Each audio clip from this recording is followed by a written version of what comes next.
ಮಾಜಿ ಮುಖ್ಯಮಂತ್ರಿಗಳು ಹಾಲಿ ಕೇಂದ್ರದ ಸಚಿವರು ಸನ್ಮಾನ್ಯ ಕುಮಾರಣ್ಣ ಅವರ ಅಭಿಮಾನಿಗಳೇ, ಬುಕ್ಕಾಪಟ್ಟಣದ ಹಲವಾರು ಗ್ರಾಮಗಳಿಂದ ಇವತ್ತು ಸಾಕಷ್ಟು ಜನ ಪಕ್ಷದ ಅಭಿಮಾನಿಗಳು, ಹಿರಿಯಕರು, ಯುವ ಸಮುದಾಯದ ನನ್ನ ಅಣ್ಣ ತಮ್ಮಂದರು, ಎಲ್ಲ ನಮ್ಮ ತಾಯಂದ್ರುಗಳು ವಿಶೇಷವಾಗಿ ಇವತ್ತು ಬೆಳಗ್ಗೆ 11 ಗಂಟೆಗೆ ಚಿಕ್ಕನಾಯಕನಹಳ್ಳಿಯ ಬುಕ್ಕಾಪಟ್ಟಣದಲ್ಲಿ ಜನರೊಂದಿಗೆ ಜನತಾದಳ ಅಂತಕ್ಕಂಥ ಕಾರ್ಯಕ್ರಮದ ಹಿನ್ನೆಲೆಯಲ್ಲಿ ಇವತ್ತು ಪ್ರಪ್ರಥಮವಾಗಿ ಒಂದು ಸಭೆಯಲ್ಲಿ ಏನು ಭೇಟಿಯನ್ನು ಕೊಡ್ತಾ ಇದ್ದೇನೆ. ಬೆಳಗ್ಗೆ ಬುಕ್ಕಾಪಟ್ಟಣಕ್ಕೆ ಕಾಲಿಡ್ತಾ ಇದ್ದಂಗೆ ವರುಣ ಬಹಳ ದೊಡ್ಡ ಮಟ್ಟದಲ್ಲಿ ಇವತ್ತು ಅಬ್ಬರಿಸಿದ್ದನ್ನು ನೋಡಿದ್ದೇವೆ.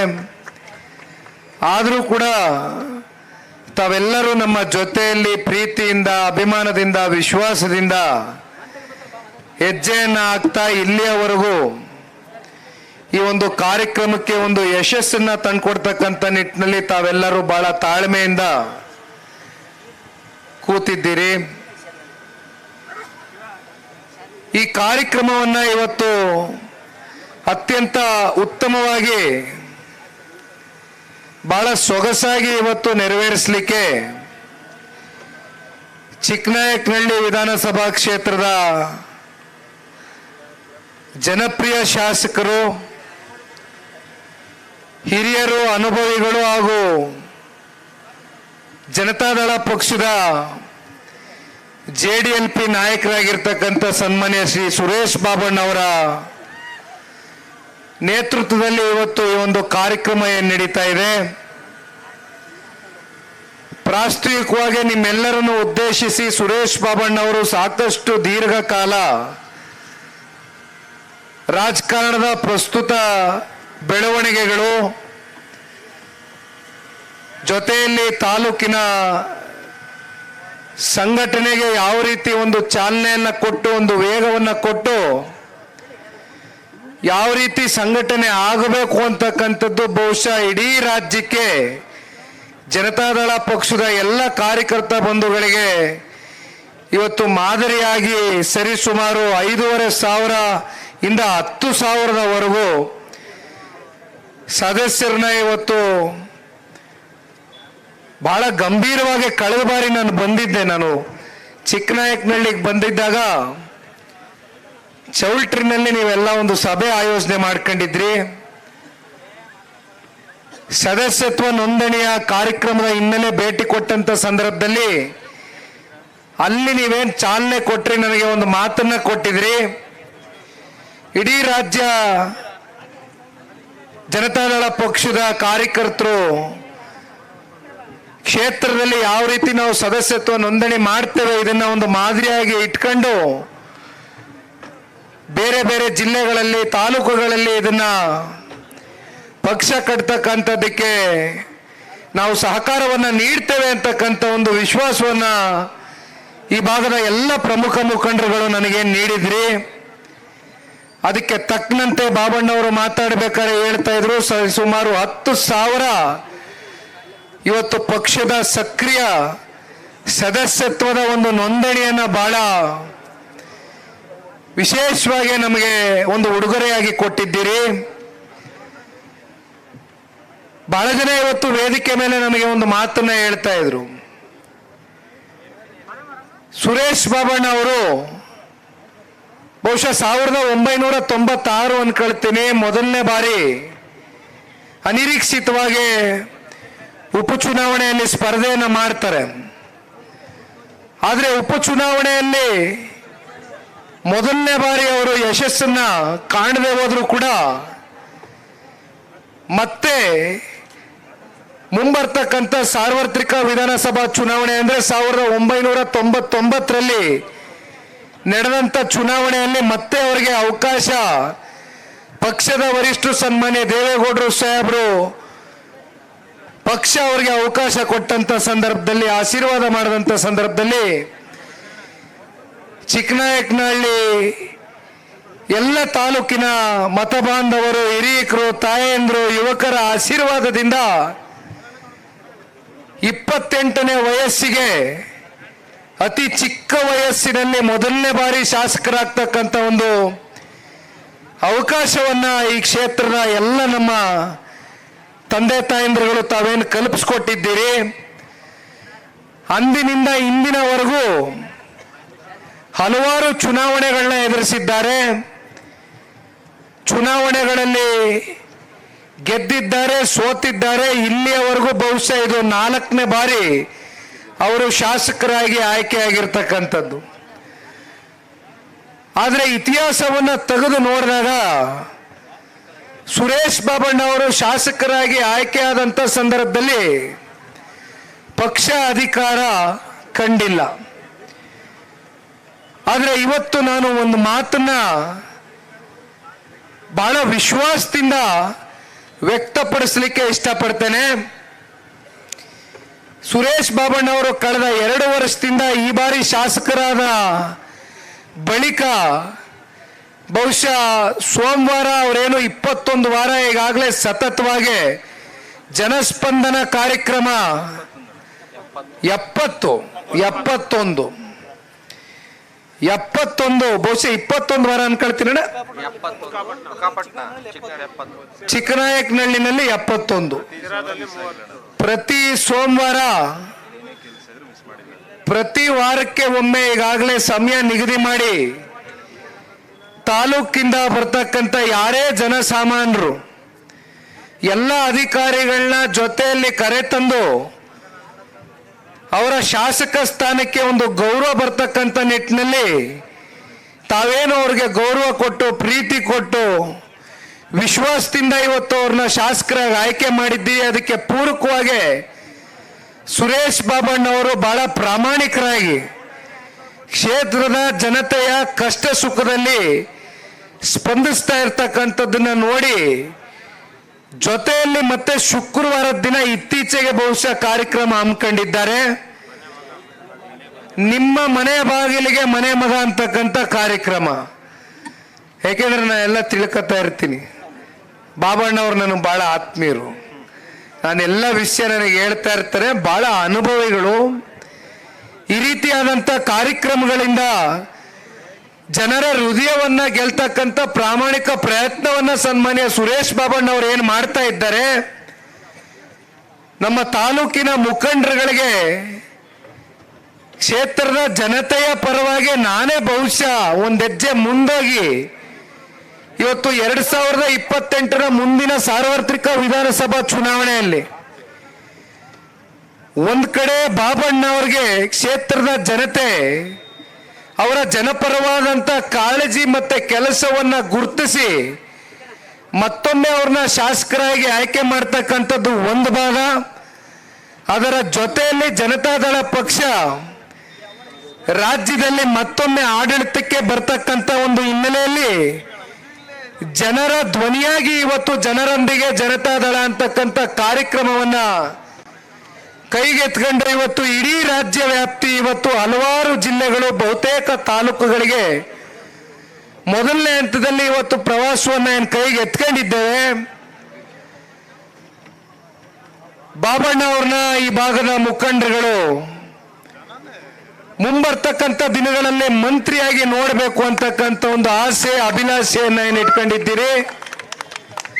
ಬಹುಶಃ ಆ ದಿನಗಳು ಬಹಳ ದೂರ ಇಲ್ಲ ಅಂತಕ್ಕಂಥದ್ದನ್ನ ಈ ಸಂದರ್ಭದಲ್ಲಿ ನಾನು ಹೇಳಬೇಕಾಗ್ತದೆ. ಅವರ ತಂದೆಯವರು ಕೂಡ ಬಹುಶಃ 1978ರಲ್ಲಿ ಬಸವಯ್ಯನವರು ಮಂತ್ರಿಗಳಾಗಿ ಕೆಲಸವನ್ನ ಮಾಡಿರ್ತಕ್ಕಂಥದ್ದು. ಅವರು ಬಹುಶಃ ರಾಜಕೀಯದ ಒಂದು ದೊಡ್ಡ ಇತಿಹಾಸದ ಹಿನ್ನೆಲೆಯಲ್ಲಿ ಬಂದಿರತಕ್ಕಂಥ ಒಂದು ವ್ಯಕ್ತಿತ್ವ. ಅವ್ರಿಗೆ ನಾನು ಗಮನಿಸ್ದಂಗೆ ರಾಜಕಾರಣವನ್ನು ಹೊರತುಪಡಿಸಿ ಅವ್ರಿಗೆ ಬೇರೆ ಇನ್ನೇನು ಕಸಬಿಲ್ಲ. ಅವ್ರಿಗೆ ರಾಜಕಾರಣದಲ್ಲಿ ಸಾರ್ವಜನಿಕ ಬದುಕಿಗೆ ಬಂದ ನಂತರ ಬಹಳ ಚಿಕ್ಕ ವಯಸ್ಸಿನಿಂದ ನಾನು ನೋಡ್ದಂಗೆ ಅವ್ರ ಯಾವ ವ್ಯವಹಾರಗಳು ಯಾವ ವಹಿವಾಟುಗಳು ಏನು ಕೂಡ ಬಾಬಣ್ಣ ಅವ್ರಿಗೆ ಬೇರೆ ಇನ್ನೇನು ಗಮನನೇ ಇಲ್ಲ. ಅವ್ರಿಗೆ 24 ತಾಸು ಇರ್ತಕ್ಕಂಥದ್ದು ಒಂದೇ, ಚಿಕ್ಕನಾಯಕನಹಳ್ಳಿ ವಿಧಾನಸಭಾ ಕ್ಷೇತ್ರದ ಜನತೆಯ ಋಣ ಯಾವ ರೀತಿ ನಾನು ತೀರಿಸ್ಬೋದು, ಯಾವ ರೀತಿ ಭಗವಂತ ಜನತೆ ಆಶೀರ್ವಾದ ಮಾಡಿದಂಥ ಸಂದರ್ಭದಲ್ಲಿ ಅವರ ಜೊತೆಯಲ್ಲಿ ನಾನು ನಿಲ್ಬೋದು ಅಂತಕ್ಕಂಥ ಒಂದು ಛಲದಿಂದ ಹೋರಾಟವನ್ನ ನಿರಂತರವಾಗಿ ಮಾಡ್ಕೊಂಡು ಬರ್ತಾ ಇದ್ದಾರೆ. ಈ ಭಾಗದ ತಾಲೂಕು ಅಧ್ಯಕ್ಷರು ರಾಮಚಂದ್ರಯ್ಯನವರು ಅವರು ಕೂಡ ಮಾತನಾಡಿದ್ದಾರೆ. ಮಹಿಳಾ ಘಟಕದ ಅಧ್ಯಕ್ಷರು ಹೇಮಕ್ಕನವರು ಅವರು ಕೂಡ ವೇದಿಕೆಯಲ್ಲಿ ಕೂತಿದ್ದಾರೆ. ಮತ್ತೊಬ್ಬ ತಾಲೂಕಿನ ಯುವ ಘಟಕದ ಅಧ್ಯಕ್ಷ ಗೊಲ್ಲ ಸಮುದಾಯದ ಹುಡುಗ ಆಗಿರ್ತಕ್ಕಂಥ ಮಲ್ಲಿಕಾರ್ಜುನ್ರವರು ಆತ್ಮೀಯ ಸಹೋದರ ಅವರು ಕೂಡ ಇದ್ದಾರೆ. ಮತ್ತೊಬ್ರು ಹಿರಿಯ ಮುಖಂಡರು ರಾಜ್ಕುಮಾರ್ ಅವರು ಕೂಡ ಮಾತನಾಡಿದ್ರು. ತುಂಬ ಜನ ಇಲ್ಲಿ ಇರ್ತಕ್ಕಂಥ ಎಲ್ಲ ಪ್ರಮುಖರು ಅಣ್ಣ, ಯಾರು ಅನ್ಯತಾ ಭಾವಿಸಬಾರ್ದು. ಮತ್ತೆ ನಮ್ಮ ರಾಜ್ಯ ಮಟ್ಟದಿಂದ ಮಹಿಳಾ ಘಟಕದ ರಾಜ್ಯಾಧ್ಯಕ್ಷರಾಗಿರ್ತಕ್ಕಂಥ ರಶ್ಮಿ ರಾಮೇಗೌಡರ ಅಕ್ಕ ಅವರು ಕೂಡ ವೇದಿಕೆಗೆ ಬಂದಿದ್ದಾರೆ. ಈಗ ತಾನೇ ವೇದಿಕೆಗೆ ತುರುವೇಕೆರೆ ವಿಧಾನಸಭಾ ಕ್ಷೇತ್ರದ ಶಾಸಕರು ಸನ್ಮಾನ್ಯ ದೇವೇಗೌಡರು ಸಾಹೇಬರ ಕಾಲ್ಗಡ್ದಿಂದನೂ ಕುಮಾರಣ್ಣ ಅವರ ಜೊತೆಯಲ್ಲೂ ಈಗ ನನ್ನಂಥ ಯುವಕನ ಜೊತೆಯಲ್ಲೂ ಕೂಡ ಅವರ ದೀರ್ಘಕಾಲದ ರಾಜಕಾರಣದ ಅನುಭವದ ಮಾತುಗಳು ನಮ್ಮ ಜೊತೆಯಲ್ಲಿ ಹಂಚ್ಕೊಳ್ತಾ ನಮ್ಮಂಥ ಯುವಕರಿಗೆ ಆದರ್ಶವಾಗಿ ಇವತ್ತು ತುರುವೇಕೆರೆ ವಿಧಾನಸಭಾ ಕ್ಷೇತ್ರದ ಶಾಸಕರಾಗಿರ್ತಕ್ಕಂಥ ಸನ್ಮಾನ್ಯ ಶ್ರೀ MT ಕೃಷ್ಣಪ್ಪನವರು ಕೂಡ ಆಗಮಿಸಿದ್ದಾರೆ ಈಗ ತಾನೇ. ಮತ್ತೊಬ್ಬರು ಪಕ್ಷದ ವರಿಷ್ಠರು ಸನ್ಮಾನ್ಯ ದೇವೇಗೌಡರು ಸಾಹೇಬ್ರ ಅತ್ಯಂತ ಆತ್ಮೀಯರು, ಬಲಗೈ ಬಂಟರು ಅಂತಕ್ಕಂಥದ್ದನ್ನೇ ಹೇಳಬೇಕಾಗ್ತದೆ. ನನ್ನ ವಯಸ್ಸಿಗೂ ಮೀರಿ ಅವರ ಜೊತೆ ಬಹುಶಃ 40 ವರ್ಷಕ್ಕೂ ಹೆಚ್ಚು ದೀರ್ಘಕಾಲದ ಒಂದು ಸಂಬಂಧ, ಒಂದು ಸಂಪರ್ಕ ಹೊಂದಿರತಕ್ಕಂಥ ಪಕ್ಷದ ಮಾಜಿ ವಿಧಾನ ಪರಿಷತ್ನ ಸದಸ್ಯ ಆಗಿರ್ತಕ್ಕಂಥ ಸನ್ಮಾನ್ಯ ಶ್ರೀ ತಿಪ್ಪೇಸ್ವಾಮಣ್ಣವರು ಕೂಡ ನಿಮ್ಮೆಲ್ಲರನ್ನು ಉದ್ದೇಶಿಸಿ ಈಗ ತಾನೇ ಸುದೀರ್ಘವಾಗಿ ಮಾತನಾಡಿದ್ದಾರೆ. ಮತ್ತೊಬ್ರು ಬುಕ್ಕಾಪಟ್ನ ಹೋಬಳಿಯ ಮನೆ ಮಗ SR ಗೌಡ್ರು ಬಹಳ ಸೊಗಸಾಗಿ ಅವರು ಕೂಡ ಮಾತನಾಡಿದ್ದಾರೆ. ಮತ್ತೊಬ್ರು ನಮ್ಮ ಶಿರಾ ವಿಧಾನಸಭಾ ಕ್ಷೇತ್ರದ ತಾಲೂಕು ಅಧ್ಯಕ್ಷರು ಕಳೆದ ಸಾರ್ವತ್ರಿಕ ಚುನಾವಣೆಯಲ್ಲಿ ಅಭ್ಯರ್ಥಿಗಳಾಗಿ ಸ್ಪರ್ಧೆನ ಮಾಡಿರ್ತಕ್ಕಂಥ ಉಗ್ರೇಶ್ ಅಣ್ಣವರು ಕೂಡ ಈ ಒಂದು ಸಭೆಯಲ್ಲಿ ಭಾಗವಹಿಸಿದ್ದಾರೆ. ಬಹುಶಃ ಬೆಳಗ್ಗೆ ಬಹಳ ದೊಡ್ಡ ಮಟ್ಟದಲ್ಲಿ ಮಳೆ ಆಯಿತು. ಮಳೆ ಆ ಮಟ್ಟಕ್ಕಾಗದೆ ಹೋಗಿದ್ರೆ ಸಭೆ ಇನ್ನೂ ಬಹಳ ದೊಡ್ಡ ಮಟ್ಟದಲ್ಲಿ ಬಹಳ ಅಚ್ಚುಕಟ್ಟಾಗಿ ನೆರವೇರ್ತಾ ಇತ್ತು.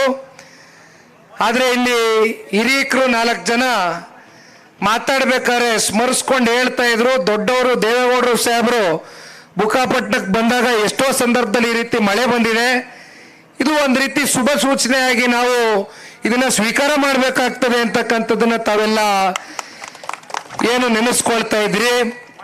ಜೊತೆಯಲ್ಲಿ ಕುಮಾರಣ್ಣ ಅವ್ರ ಪಂಚರತ್ನಕ್ಕೆ ಬಂದಾಗ್ಲೂ ಕೂಡ ಮಳೆ ಬಂತು ಅಂದ್ರೆ ರೈತರ ಮಕ್ಕಳು ಯಾವಾಗ ಬಂದ್ರು ಕೂಡ ಮಳೆ ಬರ್ತಕ್ಕಂಥದ್ದು ಬಹುಶಃ ಭಗವಂತನ ಒಂದು ನಿರ್ಣಯ, ಭಗವಂತನ ಒಂದು ತೀರ್ಮಾನ ಆಗಿತ್ತೇನೋ ಅಂತಕ್ಕಂಥದ್ದನ್ನ ನಾವು ಭಾವಿಸ್ತೇವಣ.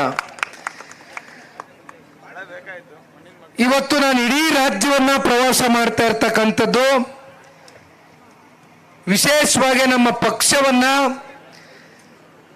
ಹಲವಾರು ದಶಕಗಳಿಂದ ಕಟ್ಟಿ ಬೆಳೆಸಿ ಯಾವ ನಿರೀಕ್ಷೆಯನ್ನು ಇಟ್ಕೊಳ್ದಿರ ಸನ್ಮಾನ್ಯ ದೇವೇಗೌಡರು ಸಾಹೇಬರ ಒಂದು ಹೋರಾಟಕ್ಕೆ ಬೆಂಬಲವಾಗಿ ನಿಂತು ಹೆಗಲಿಗೆ ಹೆಗಲು ಕಟ್ಕೊಂಡು ಇವತ್ತು ನಿರಂತರವಾಗಿ ಈ ಪಕ್ಷವನ್ನ ಕಟ್ಟಬೆಳೆಸಿರ್ತಕ್ಕಂಥವರು ಸನ್ಮಾನ್ಯ ದೇವೇಗೌಡರು ಸಾಹೇಬರ ಕಾಲ್ಗಟ್ಟದ ಸಾಕಷ್ಟು ಜನ ಹಿರಿಯಕರು ಇವತ್ತು ಇಲ್ಲಿದ್ದೀರಿ, ಊರುಗಳಲ್ಲೂ ಇದ್ದಾರೆ.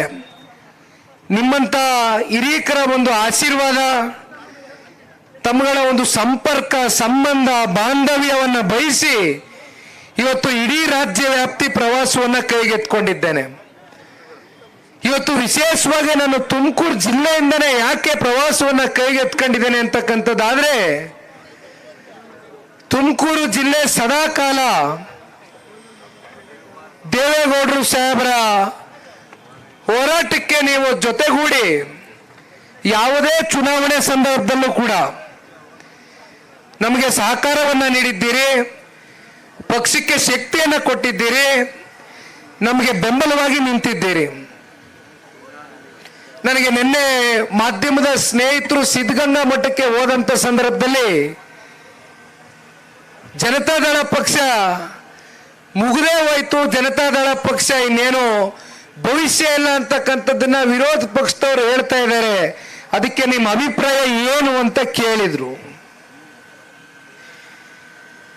ಶ್ರೀ ಶ್ರೀ ಶ್ರೀ ಶಿವಕುಮಾರ ಸ್ವಾಮೀಜಿಯವರ ಗದ್ಗೆಗೆ ಹೋಗಿ ಪ್ರಾರ್ಥನೆಯನ್ನು ಸಲ್ಲಿಸಿ ದೊಡ್ಡ ಸ್ವಾಮಿಗಳ ಆಶೀರ್ವಾದವನ್ನು ಪಡೆದ ನಂತರ ಮಾಧ್ಯಮದ ಮಿತ್ರರಿಗೆ ಮಾತನಾಡ್ತಾ ನಾನು ಒಂದು ಮಾತನ್ನ ಹೇಳಿದೆ.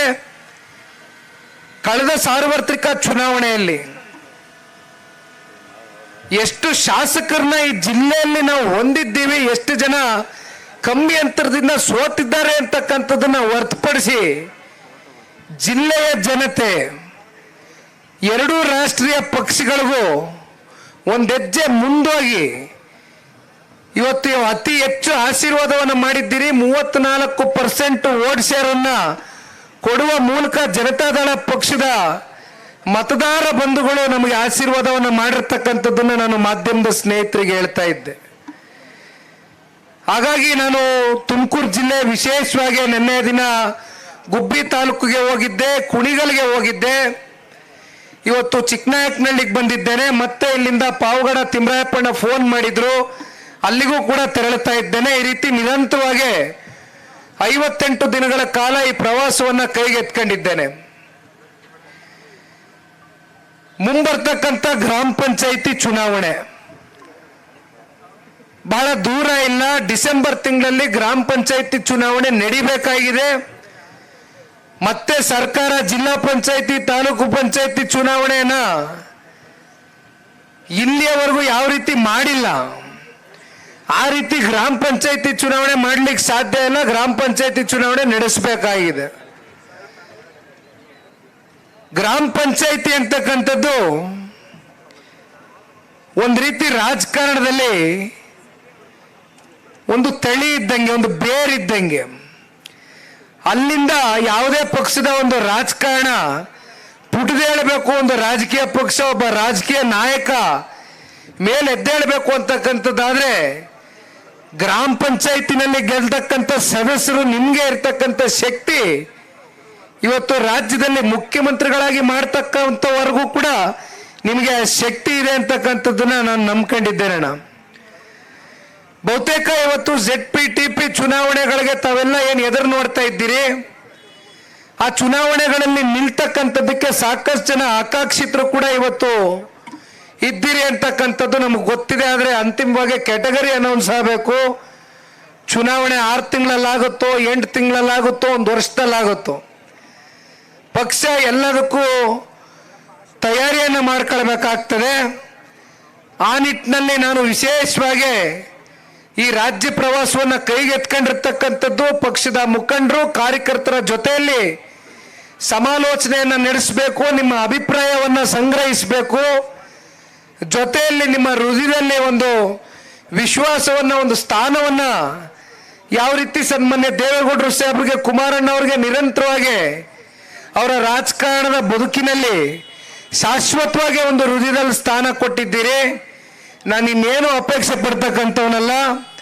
ನಾನು ಇವತ್ತು ಸನ್ಮಾನ್ಯ ಬಾಬಣ್ಣವರು ಮಾತನಾಡಬೇಕಾದ್ರೆ ಹೇಳ್ತಾ ಇದ್ರು, 3 ಬಾರಿ ಚುನಾವಣೆಯಲ್ಲಿ ಪೆಟ್ಟು ತಿಂದಿರಬಹುದು, ಆದರೆ ನಾನು ಒಂದು ಒಳ್ಳೆ ಉದ್ದೇಶದಿಂದ ಇವತ್ತು ಸಾರ್ವಜನಿಕ ಬದುಕಕ್ಕೆ ಬಂದಿರತಕ್ಕಂಥದ್ದು. ನನ್ನ ಜೀವನದ ಸ್ಫೂರ್ತಿ, ನನ್ನ ಜೀವನದ ಆದರ್ಶ ಸನ್ಮಾನ್ಯ ದೇವೇಗೌಡರು ಸಾಹೇಬರು ಅವರ ಮಾರ್ಗದರ್ಶನದ ಅಡಿ ಯಾವ ರೀತಿ ಅವರು ಜೀವನ ಪರ್ಯಂತ ಕಳೆದ 64 ವರ್ಷ ದೀರ್ಘಕಾಲದ ರಾಜಕಾರಣದ ಬದುಕಿನಲ್ಲಿ ಇವತ್ತಿಗೂ ಕೂಡ 93 ವಯಸ್ಸಿನ ಸನ್ಮಾನ್ಯ ದೇವೇಗೌಡರು ಸಾಹೇಬರು ನಮ್ಮ ನಾಡಿನ ನೆಲ ಜಲ ಭಾಷೆಯ ವಿಚಾರವಾಗಿ ಸಂಸತ್ನಲ್ಲಿ ನಿಂತು ನಿಮ್ಮ ಪರವಾಗಿ ಮಾತನಾಡ್ತಕ್ಕಂಥದ್ದನ್ನ ಹಲವಾರು ಸಂದರ್ಭದಲ್ಲಿ ನಾವು ಮಾಧ್ಯಮಗಳೆಲ್ಲ ನೋಡ್ತಾ ಇರ್ತೇವೆ. ನನ್ನ ಜೀವನದ ಆದರ್ಶ ಈಶ್ವರನ ವರಪುತ್ರ ಸನ್ಮಾನ್ಯ ದೇವೇಗೌಡರ ಸಾಹೇಬರ ಮಾರ್ಗದರ್ಶನದ ಅಡಿ, ಸನ್ಮಾನ್ಯ ಕುಮಾರಣ್ಣವರ ನಾಯಕತ್ವದ ಅಡಿ ಈ ಪಕ್ಷವನ್ನ ಬೇರು ಮಟ್ಟದಿಂದ ಈ ಭಾಗದಲ್ಲಿ, ನಮ್ಮ ಭಾಗದಲ್ಲಿ ಇರ್ತಕ್ಕಂಥ ಎಲ್ಲ ಗೌರವಾನ್ವಿತ ನಮ್ಮ ಶಾಸಕರು, ಮಾಜಿ ಶಾಸಕರು, ಮುಖಂಡರು, ಕಾರ್ಯಕರ್ತರ ಸಹಕಾರದಿಂದ ಮತ್ತೆ ಪ್ರಾದೇಶಿಕ ಪಕ್ಷವನ್ನ ಕಟ್ಟಿ ಬೆಳೆಸಬೇಕು ಅಂತಕ್ಕಂಥ ಛಲದಿಂದ ಇವತ್ತು ನಾನೇನು ಹೊರಟಿದ್ದೇನೆ.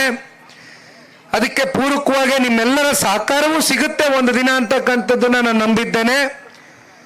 ಆದರೆ ನನ್ನ ಕರ್ತವ್ಯ, ನನ್ನ ಜವಾಬ್ದಾರಿಗಳು ರಾಜ್ಯದ ಜನತೆಯ ಸಮಸ್ಯೆಗಳನ್ನ ಅರ್ಥೈಸ್ಕೊಂಡು ಅದನ್ನ ಯಾವ ರೀತಿ ಮುಂದಿನ ದಿನಗಳಲ್ಲಿ ಆ ಸಮಸ್ಯೆಗಳಿಗೆ ಒಂದು ಪರಿಹಾರವನ್ನ ಕಂಡುಹಿಡಿಬಹುದು ಅಂತಕ್ಕಂಥ ಒಂದು ಅನುಭವವನ್ನ ಇವತ್ತು ನಾನು ಪಡಿತಕ್ಕಂಥ ಒಂದು ಕೆಲಸ ಮಾಡಬೇಕಾಗಿದೆ.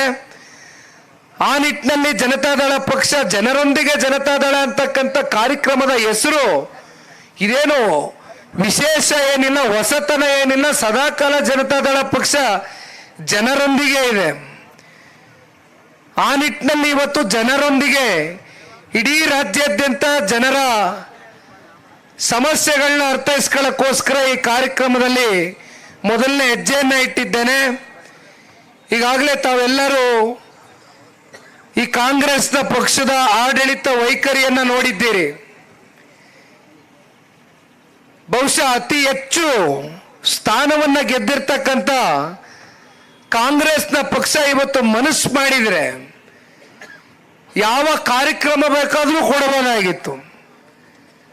ಆದರೆ ಇಲ್ಲಿಯವರೆಗೂ ಜನರ ಮೇಲೆ ಸಾಲದ ಹೊರೆಯನ್ನ ಹೊರಿಸತಕ್ಕಂಥದ್ದು ಒಂದು ಬಿಟ್ರೆ 5 ಗ್ಯಾರಂಟಿಗಳನ್ನ ಕೊಡ್ತೇವೆ ಅಂತಕ್ಕಂಥದ್ದು ಕಳೆದ ಸಾರ್ವತ್ರಿಕ ಚುನಾವಣೆಯಲ್ಲಿ ಅವರ ಪ್ರಣಾಳಿಕೆಯಲ್ಲಿ ಅವರೇ ಹೇಳಿದ್ರು, ಅವರೇ ಬಿಡುಗಡೆ ಮಾಡಿದ್ರು.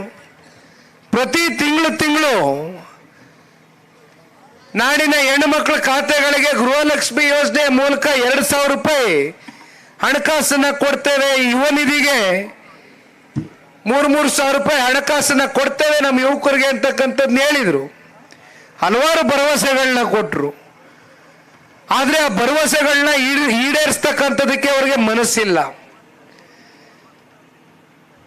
ಯಾವ SCP TSP ಹಣ, ವಾಲ್ಮೀಕಿ ನಿಗಮಕ್ಕೆ ಸೇರಿರ್ತಕ್ಕಂಥ ಹಣ, ಇವೆಲ್ಲವೂ ಕೂಡ ಇವತ್ತು ಯಾವ ರೀತಿ ದುರ್ಬಳಕೆ ಆಗಿದೆ, ಯಾವ ರೀತಿ ಸ್ವೇಚ್ಛಾಚಾರವಾಗಿ ನಮ್ಮ ರಾಜ್ಯದ ಹಣ ಅಕ್ಕಪಕ್ಕ ರಾಜ್ಯದ ಚುನಾವಣೆಗಳು ನಡೆಸ್ತಕ್ಕಂಥದಕ್ಕೆ ಬಳಕೆ ಮಾಡಿ ಸಿಕ್ಕಾಕೊಂಡು ಮಂತ್ರಿಗಳು ಜೈಲ್ಗೆ ಹೋಗ್ತಕ್ಕಂಥ ಒಂದು ವಾತಾವರಣ ಸೃಷ್ಟಿ ಆಗೋಗಿದೆ. ಇವೆಲ್ಲವನ್ನ ನೋಡಿದಾಗ ಇನ್ನೂ ಸಾಕಷ್ಟು ವಿಚಾರಗಳು ಮಾತಾಡ್ಬೋದಣ್ಣ. ಇವತ್ತು ಪಕ್ಷದ ಕಾರ್ಯಕ್ರಮಕ್ಕೆ ಬಂದಿದ್ದೇನೆ, ಹಾಗಾಗಿ ಪಕ್ಷದ ಚಟುವಟಿಕೆ ಬಗ್ಗೆನೇ ಜಾಸ್ತಿ ಮಾತನಾಡ್ತಾ ಇದ್ದೇನೆ ಹೊರತುಪಡಿಸಿ ಮುಂಬರ್ತಕ್ಕಂಥ ದಿನಗಳಲ್ಲಿ ಸಾರ್ವಜನಿಕ ಸಮಾವೇಶಗಳಲ್ಲಿ ಇನ್ನೂ ಹೆಚ್ಚು ಕಾಂಗ್ರೆಸ್ನ ವೈಫಲ್ಯತೆಗಳು, ಭ್ರಷ್ಟಾಚಾರ, ದುರಾಡಳಿತದ ಬಗ್ಗೆ ವಿಸ್ತಾರವಾಗಿ ಮಾತನಾಡ್ತೇವೆ. ಕುಮಾರಣ್ಣವರು ಕೂಡ ಬರ್ತಾರೆ, ಆ ಸಮಯ ನಿಗದಿ ಆಗ್ತದೆ. ಆದರೆ ಒಂದು ಇವತ್ತು ಕುಮಾರಣ್ಣವ್ರನ್ನ ತಾವೆಲ್ಲ ನೋಡ್ಕೊಂಡು ಬಂದಿದ್ದೀರಿ. 20 ತಿಂಗಳು 14 ತಿಂಗಳು ನಾನು ನೋಡ್ತಾ ಇದ್ದೆ. ಇವತ್ತು ಯಾವುದೋ ಒಂದು ಸೋಷಿಯಲ್ ಮೀಡಿಯಾನಲ್ಲಿ ಹಾಕಿದ್ರು, ನಾವೆಲ್ಲ ಹೇಳ್ತಾ ಇರ್ತೀವಿ 14 ತಿಂಗಳಲ್ಲಿ 25,000 ಕೋಟಿ ರೈತರ ಸಾಲ ಮನ್ನಾ ಮಾಡಿದ್ರು ಅಂತ. ರೈತರಿಗೆ ಸಮಸ್ಯೆ ಆದಂತ ಸಂದರ್ಭದಲ್ಲಿ ಒಬ್ಬ ರಾಜ್ಯದ ಮುಖ್ಯಮಂತ್ರಿ ರೈತರ ಪರವಾಗಿ ಇರ್ತಕ್ಕಂಥ ಕಾಳಜಿಯನ್ನ 15ರಿಂದ 20 ಬಾರಿ ರೈತರಿಗೆ ಕರೆಸ್ಕೊಂಡು ಒಬ್ಬ ರಾಜ್ಯದ ಮುಖ್ಯಮಂತ್ರಿ ಸಮಸ್ಯೆ ಆದಾಗ ಕೂರಿಸಿ ಅದನ್ನ ಸಮಾಲೋಚನೆ ಮಾಡಿ ಬಗೆಹರಿಸ್ತಕ್ಕಂಥ ಕೆಲಸ ಮಾಡಿದ್ರು. ಆದ್ರೆ ಇವತ್ತು ರೈತರ ಪರಿಸ್ಥಿತಿ ಏನಾಗಿದೆ? ಈ ಸರ್ಕಾರ ಬಂದಾಗಿಂದ TC ಕನೆಕ್ಷನ್ಗಳ ಬೆಲೆ ಎಲ್ಲಿಗೇರಿದೆ? ಎಷ್ಟಿತ್ತು TC ಕನೆಕ್ಷನ್ ಕುಮಾರಣ್ಣ ಅವರು ಮುಖ್ಯಮಂತ್ರಿಗಳಾದಾಗ? 25,000 ಇತ್ತು. ಒಂದು TC ಕನೆಕ್ಷನ್ಗೆ. ಇವತ್ತು 2.5 ಲಕ್ಷದಿಂದ 3 ಲಕ್ಷಕ್ಕೆ ಒಂದು TC ಕನೆಕ್ಷನ್ನ ಬೆಲೆ ಏರಿಕೆ ಮಾಡಿದ್ದಾರೆ ಅಂದ್ರೆ ಇವ್ರಿಗೆ ನಿಜಕ್ಕೂ ರೈತರ ಪರವಾಗಿ ಯಾವ ಒಂದು ಕಾಳಜಿ ಇದೆಯಾ ಅಂತಕ್ಕಂಥದನ್ನ ಅರ್ಥ ಮಾಡ್ಕೊಳ್ಬೇಕಾಗ್ತದೆ.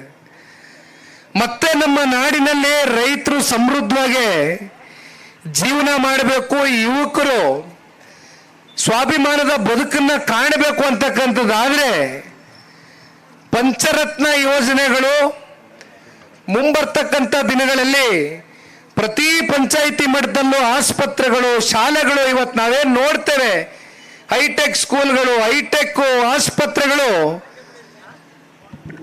ಬಡವರು ಹೋಗ್ಲಿಕ್ಕೆ ಆಗ್ತದ? ಖಾಸಗಿ ಶಾಲೆಗಳಿಗೆ, ಖಾಸಗಿ ಆಸ್ಪತ್ರೆಗಳಿಗೆ ಹೋದ್ರೆ ಅದಕ್ಕೆ ಎಷ್ಟು ಹಣಕಾಸು ಖರ್ಚಾಗ್ತದೆ? ಅದೇ ಸವಲತ್ತುಗಳು ನಿಮ್ಮ ಪಂಚಾಯಿತಿಗಳಲ್ಲಿ ಇವತ್ತು ಅದನ್ನ ನಿಮ್ಮ ಮನೆ ಬಾಗಿಲಿಗೆ ತಗೊಂಡು ಬರಬೇಕು ಕಾರ್ಯಕ್ರಮಗಳು ಅಂತಕ್ಕಂಥದನ್ನ ಬೆಟ್ಟದಷ್ಟು ಕನಸನ್ನ ಒತ್ತಿದ್ರು ಕುಮಾರಣ್ಣ ಅವರು. ಆದರೆ ಕಳೆದ ಸಾರ್ವತ್ರಿಕ ಚುನಾವಣೆಯಲ್ಲಿ ಮಾಧ್ಯಮದ ಸ್ನೇಹಿತರು ಹೇಳ್ತಾ ಇರ್ತಾರೆ, ಕುಮಾರಣ್ಣ ಅವರು ಬಂದ್ರೆ ಜನಸಾಗರ ಹರಿದು ಬರುತ್ತೆ. ಪಂಚರತ್ನ ಕಾರ್ಯಕ್ರಮದಲ್ಲಿ ರಾತ್ರಿ 2 ಗಂಟೆ ಆದರೂ ಕೂಡ ಹಲವಾರು ಪ್ರದೇಶಗಳಲ್ಲಿ ಹೆಣ್ಣು ಮಕ್ಕಳುಗಳು ಕುಮಾರಣ್ಣ ಅವರು ಏನು ಹೇಳ್ತಾರೆ, ಕುಮಾರಣ್ಣ ಅವರ ಆಲೋಚನೆಗಳೇನು, ಕುಮಾರಣ್ಣ ಅವ್ರ ಕಲ್ಪನೆಗಳೇನು ಅಂತಕ್ಕಂಥದನ್ನ ಕೇಳೋದಕ್ಕೆ ರಾತ್ರಿ 2 ಗಂಟೆ 3 ಗಂಟೆನಲ್ಲಿ ಇವತ್ತು ದುಡ್ಡು ಕೊಟ್ಟು ಕರ್ಕ ಬಂದ್ರೆ ಜನ 500 ರೂಪಾಯಿಗೆ ಅರ್ಧ ಗಂಟೆ, 1000 ರೂಪಾಯಿಗೆ 1 ಗಂಟೆ. ಪ್ರೀತಿ ವಿಶ್ವಾಸದಿಂದ ಬಂದ್ರೆ ಮಾತ್ರ ಜನ ಉಳ್ಕೊಳ್ತಕ್ಕಂಥದ್ದು. ಆ ಪ್ರೀತಿ ವಿಶ್ವಾಸ ಸಂಪಾದನೆ ಮಾಡಿರ್ತಕ್ಕಂಥ ನಾಯಕ ಈ ರಾಜ್ಯದಲ್ಲಿ ಯಾರು ಇದ್ರೆ ಅದು ಸನ್ಮಾನ್ಯ ಕುಮಾರಣ್ಣ ಅವರು. ಆದ್ರೆ ಅವ್ರು ಇನ್ನೂ ಹಲವಾರು ಕಾರ್ಯಕ್ರಮಗಳನ್ನ ಈ ರಾಜ್ಯಕ್ಕೆ ಕೊಡಬೇಕಾಗಿದೆ. ಅದನ್ನ ಕೊಡಬೇಕು ಅಂತಕ್ಕಂಥದ್ದಾದ್ರೆ ಇವತ್ತು ಇಲ್ಲಿ ಸೇರಿರ್ತಕ್ಕಂಥ ಎಲ್ಲ ಪುಣ್ಯಾತ್ಮರು ದಯಮಾಡಿ ಈ ಒಂದು ಪ್ರಾದೇಶಿಕ ಪಕ್ಷದ ಅಸ್ತಿತ್ವವನ್ನ ಇವತ್ತು ಕಾಪಾಡ್ತಕ್ಕಂಥ ಒಂದು ಹೊಣೆಗಾರಿಕೆ ಮತ್ತೆ ಜವಾಬ್ದಾರಿ ಇವತ್ತು ನಿಮ್ಮ ಮೇಲಿದೆ. ಪ್ರಾದೇಶಿಕ ಪಕ್ಷ ಉಳಿಬೇಕಾಗಿರ್ತಕ್ಕಂಥದ್ದು ನಮ್ಮ ಸ್ವಾರ್ಥಕ್ಕೋಸ್ಕರ ಅಲ್ಲ, ಜನರ ಹಿತವನ್ನ ಕಾಯ್ತಕ್ಕಂಥದ್ದಕ್ಕೆ, ಜನರಿಗೋಸ್ಕರ ಇವತ್ತು ಜನತಾದಳ ಪಕ್ಷ, ರೈತರ ಪಕ್ಷ, ಬಡವರ ಪಕ್ಷ, ದೀನದಲಿತರ ಪಕ್ಷ, ತುಳಿತ ವರ್ಗಕ್ಕೆ ಒಳಗಾಗಿರ್ತಕ್ಕಂಥ ಪ್ರತಿಯೊಬ್ಬರಿಗೂ ಕೂಡ ಇವತ್ತು ನ್ಯಾಯವನ್ನು ಸಿಗಿಸ್ಬೇಕು ಅಂತಕ್ಕಂಥದ್ದಾದ್ರೆ ಜನತಾದಳ ಪಕ್ಷ ಮತ್ತೆ ಈ ರಾಜ್ಯದಲ್ಲಿ ಅಧಿಕಾರಕ್ಕೆ ತಗೊಂಡು ಬರ್ತಕ್ಕಂಥ ಒಂದು ಶಪಥವನ್ನ ಇವತ್ತು ನಾವು ನೀವೆಲ್ಲರೂ ಈ ಭಾಗದಲ್ಲಿ ಇರ್ತಕ್ಕಂಥ ಮುಖಂಡರು, ಕಾರ್ಯಕರ್ತ ಬಂಧುಗಳು ಮತ್ತೆ ನಮ್ಮ ಬುಕ್ಕಾಪಟ್ಟಣದಲ್ಲಿ ಇವತ್ತು ಸೇರಿರ್ತಕ್ಕಂಥ ಎಲ್ಲ ಗೌರವಾನ್ವಿತ ಊರಿನ ಜನತೆಗೆ ನಾನು ಮನವಿಯನ್ನ ಮಾಡ್ತೇನೆ. ಅಂತಿಮವಾಗಿ ಇವತ್ತು ಬಂದಿರತಕ್ಕಂಥ ವಿಚಾರದ ಬಗ್ಗೆ ಪ್ರಸ್ತಾವನೆಯನ್ನ ಮಾಡಲಿಕ್ಕೆ ಬಯಸ್ತೇನೆ. ಸದಸ್ಯತ್ವವನ್ನ ನೋಂದಾಯಿಸಲು ಆಧುನಿಕತೆಯನ್ನ ಇವತ್ತು ಒಂದು ತಂತ್ರಜ್ಞಾನ ಅಂದ್ರೆ ಒಂದು ಹೊಸ ದೂರವಾಣಿ ಮೂಲಕ, ಒಂದು ದೂರವಾಣಿಯ ನಂಬರ್ ಇವತ್ತು ಇಲ್ಲಿದೆ.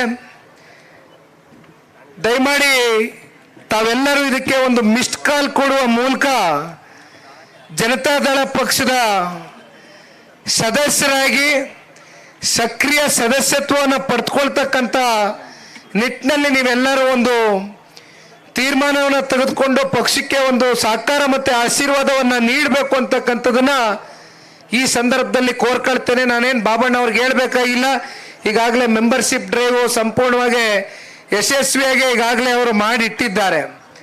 ಅದರ ಮುಂದುವರೆದ ಭಾಗವಾಗಿ ಇದು ಮಿಸ್ಡ್ ಕಾಲ್ ಕ್ಯಾಂಪೇನ್ ನಾವೇನು ಮಾಡ್ಕೊಂಡಿದ್ದೇವೆ, ಅದಕ್ಕೆ ತಮ್ಮೆಲ್ಲರ ಸಹಕಾರ ಇರಲಿ ಅಣ್ಣ. ಮತ್ತೆ ಪಾವಗಡಕ್ಕೆ ಹೋಗಬೇಕಾಗಿದೆ, ಇನ್ನು ಹೆಚ್ಚು ಸಮಯ ನಾನು ತೆಗೆದುಕೊಳ್ಳಕ್ಕೆ ಹೋಗೋದಿಲ್ಲ, ಯಾಕೆಂದ್ರೆ ಊಟದ ಸಮಯ 2:20 ಮತ್ತೆ ಇನ್ನೆರಡು ಕಡೆ ಮುಖಂಡರುಗಳ ಮನೆಗೂ ಕೂಡ ಭೇಟಿ ಕೊಡ್ತಕ್ಕಂಥದ್ದು ಇದೆಯಣ್ಣ. ಭೇಟಿ ಕೊಟ್ಟು ಮತ್ತೆ ಪಾವಗಡಕ್ಕೆ ಹೋಗ್ಲಿಕ್ಕಿದೆ. ಮತ್ತೆ ಇಲ್ಲಿ ಸೇರಿರ್ತಕ್ಕಂಥ ಎಲ್ಲ ಮತ್ತೆ ಮಳೆ ಬರ್ತಾ ಇದೆ, ಅದಕ್ಕೋಸ್ಕರ ಇನ್ನ ಹೆಚ್ಚಿಗೆ ಮಾತುಬೇಡ. ಬುಕ್ಕಾಪಟ್ಟಣ ಹೋಬಳಿಯ ಎಲ್ಲ ನನ್ನ ಗ್ರಾಮಸ್ಥ ತಂದೆ ತಾಯಂದ್ರೆ, ಈ ಭಾಗದಲ್ಲಿ ಸೇರಿರ್ತಕ್ಕಂಥ ಎಲ್ಲ ಪ್ರಮುಖ ಮುಖಂಡರೇ, ಕಾರ್ಯಕರ್ತ ಬಂಧುಗಳೇ, ಮತ್ತೆ ಸುರೇಶ್ ಬಾಬಣ್ಣ ಅವರಿಗೆ ಹೃದಯ ತುಂಬಿದ ಧನ್ಯವಾದಗಳನ್ನ ಸಲ್ಲಿಸ್ತಾ ಕೊನೆಯದಾಗಿ ನೀವು ಮಿಸ್ಡ್ ಕಾಲ್ ಕೊಡಬೇಕಾಗಿರ್ತಕ್ಕಂಥ ಒಂದು ನಂಬರನ್ನು ಪ್ರಸ್ತಾವನೆಯನ್ನು ಮಾಡ್ತಾನೆ. ದಯಮಾಡಿ ತಮ್ಮ ಮೊಬೈಲ್ ಫೋನ್ಗಳಲ್ಲಿ ತಾವೆಲ್ಲರೂ ಇದನ್ನು ಸೇವ್ ಮಾಡ್ಕೊಳ್ಳಿ ಅಂತಕ್ಕಂಥದ್ದು, ಒಂದು ಮಿಸ್ಡ್ ಕಾಲ್ ಕೊಡಬೇಕು ಅಂತಕ್ಕಂಥದ್ದನ್ನ ಈ ಸಂದರ್ಭದಲ್ಲಿ ಕೋರ್ಕೊಳ್ತೇನೆ. ದೂರವಾಣಿ ಸಂಖ್ಯೆ 9964002028 ಇದು ಈ ನಂಬರ್ಗೆ ತಾವು ಮಿಸ್ಡ್ ಕಾಲ್ ಕೊಡುವ ಮೂಲಕ ಜನತಾದಳ ಪಕ್ಷಕ್ಕೆ ಒಂದು ಆಶೀರ್ವಾದ ಮಾಡಬೇಕು ಅಂತ ಕೇಳ್ತಾ